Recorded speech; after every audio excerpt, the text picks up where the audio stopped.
Hey there and welcome back to the channel. In this video, we're going to be doing a study of multi-baggers. I came up with the idea for this video when I saw this post on Twitter by Ryan Telford. Now, in the post, he is showing us how these five companies have been a phenomenal investment for their shareholders for the past couple of 2 decades. Domino's Pizza has been a 51 bagger since 2009. Netflix a 780 bagger since 2003, Monster a 1350 bagger since 2000, CarMax a 223 bagger since 2000, and Booking a 500 bagger since 2001. So my idea was to go back and look at the financials, for example, for Domino's Pizza, how they would have looked in 2009, and if we would have been able to spot the investment at that time using the criteria that I use for companies when investing today, that criteria is a pretty simple criteria where I want to see good growth in revenue per share,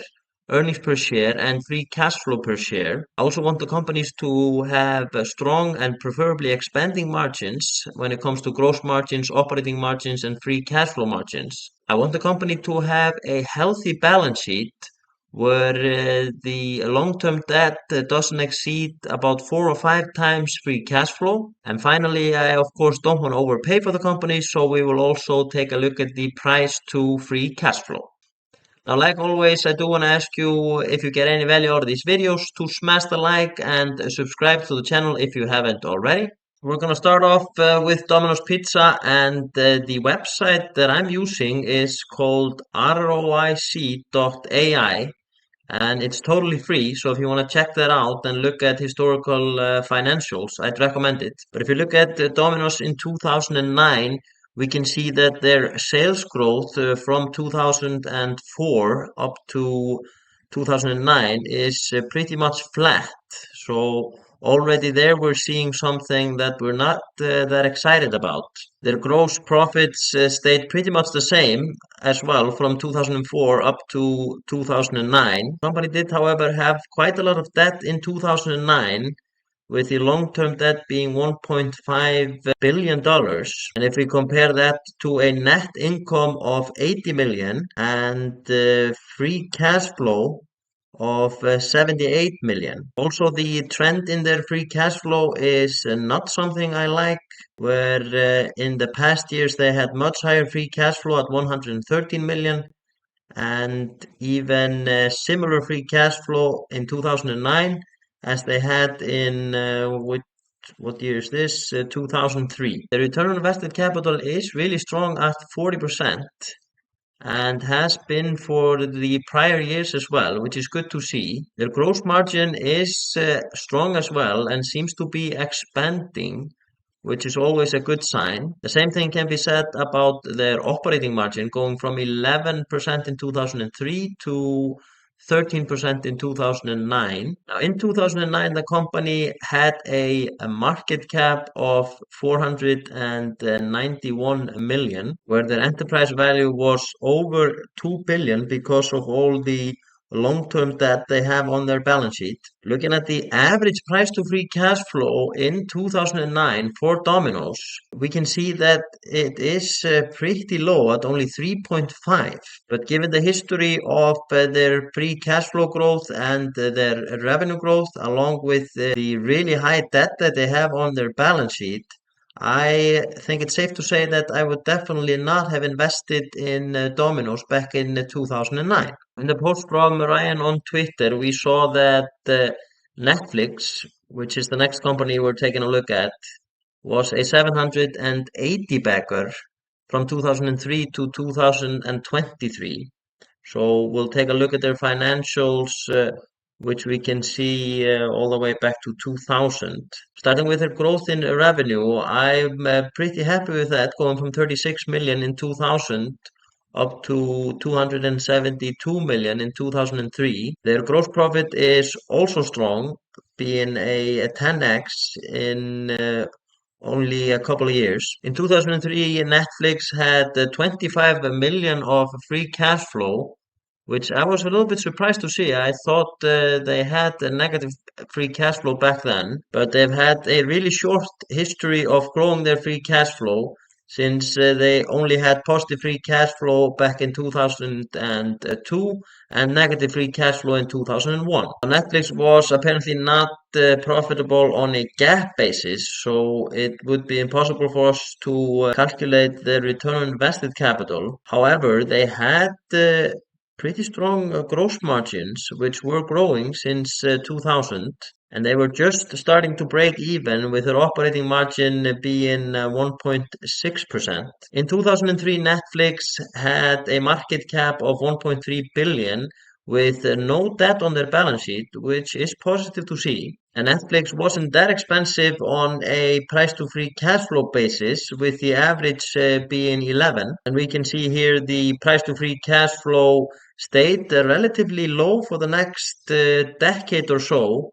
That is to say, until about 2012, 2013, where they became a high growth company and became really popular on Wall Street. But judging from the financials of Netflix, I don't think I would have had the foresight of investing in Netflix back in 2003. The next company in the post is Monster Beverage, and we would be looking at Monster Beverage in the year 2000, and we have financials going all the way back to 1993. And I would say that I would have been pretty happy with the revenue growth for Monster, which went from 24 million in 93 up to 80 million in the year 2000. Monster also saw a healthy growth in their gross profits. In 2000, Monster had a long-term debt of 10 million on their balance sheet, which was a step up from the last couple of years when they only had the 1 million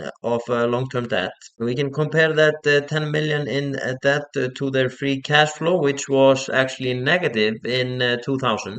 And it's interesting to see here that that was the last time that the company had a negative free cash flow for a whole fiscal year, and the growth in free cash has been really extraordinary since then. Now, the return on invested capital for Monster in 2000 was relatively strong at 15%, but had been going down from a high of 24% in 1998.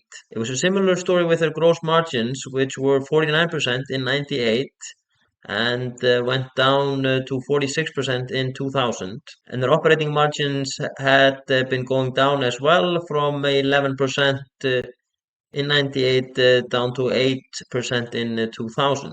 At that time, the company had a market cap of 39 million and an enterprise value of 48 million. So it was a micro cap. Now, Monster, of course, had negative free cash flow in 2000. But we can see the average price to free cash flow for the next couple of years isn't that high until in the year 2006. So the average price to free cash flow doesn't even go crazy until in the year 2015. So I do think there were a lot of opportunities for the intelligent investor to pick up shares in Monster along the way. But I don't think that I would have personally seen the opportunity back in 2000. The next company we're going to study is CarMax from the year 2000, and we have financials going back to 1997, where we would have been pretty happy with the growth in sales going from 500 million to over 2 billion, and we would have also been quite happy with the gross profit from 45 million to 256 million. In 2000, CarMax had a long-term debt of 121 million compared to negative 70 million in free cash flow, and the negative free cash flow actually all the way back to 1997. So in 2000, CarMax is apparently just breaking even. So that would not be a company that I would personally be interested in. But soon after becoming profitable, we can see that the return on capital are pretty impressive for the next decade or so. But unfortunately, CarMax is in a low margin business with the gross margins only being 13% and the operating margins around 1 or 2%. In 2000, the company had a market cap of only 42 million with a total debt pretty high at 214 million, making the enterprise value 246 million. But as the company started to become more profitable and started to get better returns on invested capital, they remained cheap on a price to free cash flow basis for the next decade. The last company we're gonna study in this video is Booking, and that is from the year 2001, where Booking had a very healthy growth in their sales, going from 35 million in 1998 up to 1.1 billion in 2001, and their gross profits went from 1 up to 193. Now, in 2001, Booking had no long-term debt, and they had actually just turned positive on a free cash flow basis, with the free cash flow being 19 million. But for me personally, I would always want to see at least a couple of years of growing free cash flow. But Booking really starts to accelerate their growth in free cash in 2003, going from 13 million all the way up to 1.7 billion in 2012. The company didn't have positive returns on invested capital since they were losing money both on a net income and free cash flow basis. But they were already seeing expanding margins going from 1.7% up to 16%, but their operating margins were still negative. Now, in 2008, their gross margins were already up to 50%, with the operating margin being 15%. And we can see the margins continuing to expand as the decade goes by, both the gross margin and the operating margin, and the business becoming an overall much better business with also strong returns on invested capital. In 2001, Booking had a market cap of 1.3 billion with no debt on their balance sheet and an enterprise value of 1.1 billion. Today, they are a company that has a market cap of over 100 billion, so you would have done really good by picking up the shares back then. Now, the price to free cash flow for Booking was obviously pretty high back in 2001 and didn't go down to a reasonable price until 2004. Now, like we saw earlier, the company didn't really start to be a steady quality company until about 2012. And then you could have picked up shares at a pretty decent price to free cash flow of about 17. Now, by then, the market cap was already around 30 billion. So you would have had about a 3x in 11 years, which is not too bad.